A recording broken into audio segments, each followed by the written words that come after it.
ಪುಣ್ಯತಿಥಿ ಇವತ್ತು. ಅವರು ಈ ದೇಶದ ಸ್ವಾತಂತ್ರ್ಯ ಬಂದ ಮೇಲೆ ಮೊದಲನೇ ಪ್ರಧಾನಿಯಾಗಿದ್ದರು. ಸುಮಾರು 17 ವರ್ಷಗಳ ಕಾಲ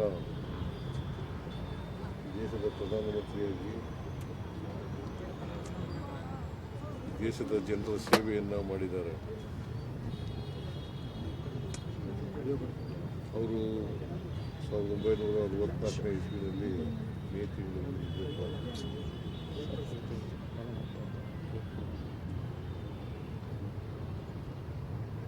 ಅವರ ಪುಣ್ಯತಿಥಿಯನ್ನು ದೇಶಾದ್ಯಂತ ಆಚರಣೆ ಮಾಡ್ತಾ ಇದ್ದೀವಿ.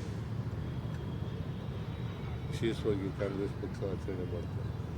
ಮತ್ತು ನಮ್ಮ ಸರ್ಕಾರನೂ ಕೂಡ ಅವರಿಗೆ ಗೌರವ ಸಲ್ಲಿಸ್ತಕ್ಕಂಥ ಕೆಲಸವನ್ನು ಮಾಡ್ತಾ ಇದೆ. ಆಧುನಿಕ ಭಾರತದ ನಿರ್ಮಾಣದಲ್ಲಿ ನೆಹರೂರವರ ಪಾತ್ರ ಭಾಳ ದೊಡ್ಡದು ಅಂತಕ್ಕಂಥ ಮಾತುಗಳನ್ನು ಈ ಸಂದರ್ಭದಲ್ಲಿ ಹೇಳಬೇಕಾಗ್ತದೆ. ಅವರು ಸೋಷಲಿಸ್ಟ್ ಮತ್ತು ಕ್ಯಾಪಿಟಲಿಸ್ಟ್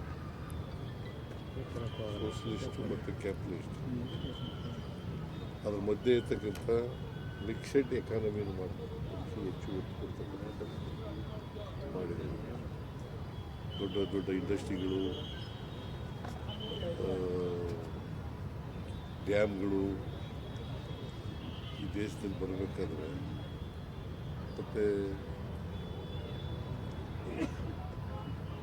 ಶಿಕ್ಷಣದಲ್ಲಿ ಮತ್ತು ಕೋಆಪರೇಷನ್ನಲ್ಲಿ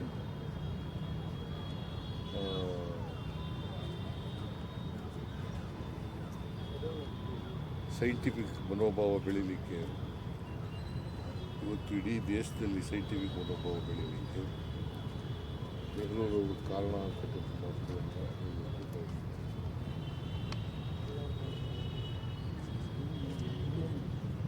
ನೆಹರೂರವರು ಪಂಚವಾರ್ಷಿಕ ಯೋಜನೆಗಳನ್ನು ಮಾಡಿ ಈ ದೇಶದ ಪ್ರಗತಿಯನ್ನು ವೈಜ್ಞಾನಿಕವಾಗಿ ವೈಚಾರಿಕವಾಗಿ ಬೆಳೆಸ್ತಕ್ಕಂಥ ಪ್ರಯತ್ನವನ್ನು 17 ವರ್ಷಗಳ ಕಾಲ ಮಾಡಿದರು.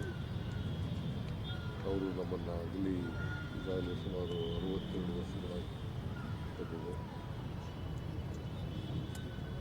ಅವರನ್ನು ಸ್ಮರಿಸ್ಕೊಳ್ತಕ್ಕಂಥ ಕೆಲಸ ಮಾಡ್ತಾರೆ. ನಾವೆಲ್ಲರೂ ಕೂಡ ಅವ್ರನ್ನ ಸ್ಮರಿಸ್ಕೊಂಡು ಅವರು ಹಾಕಿಕೊಟ್ಟಂಥ ದಾರಿನಲ್ಲಿ ನಡೀತಕ್ಕಂಥ ಪ್ರಾಮಾಣಿಕ ಪ್ರಯತ್ನವನ್ನು ಮಾಡ್ತೇವೆ ಅಂತಕ್ಕಂಥ ಮಾತುಗಳನ್ನು ಹೇಳಿ ಅವರ ಆತ್ಮಕ್ಕೆ ಚಿರಶಾಂತಿ ಕೊಡಲಿ. ಅವರು ಯಾವಾಗಲೂ ನಮಗೆ ಅವರ ಆದರ್ಶಗಳು ಮೇಲ್ಪಂಕ್ತಿಯಲ್ಲಿ ಸರ್. ದೆಹಲಿಗೆ ಹೋಗಿದ್ರಿ ಸರ್, ಹೈಕಮಾಂಡ್ ಜೊತೆಲಿ ಏನಾದರೂ ಚರ್ಚೆ ಆಯ್ತಾ? ಹೇಗೆ ಏನಾದರೂ ಮಾತುಕತೆ?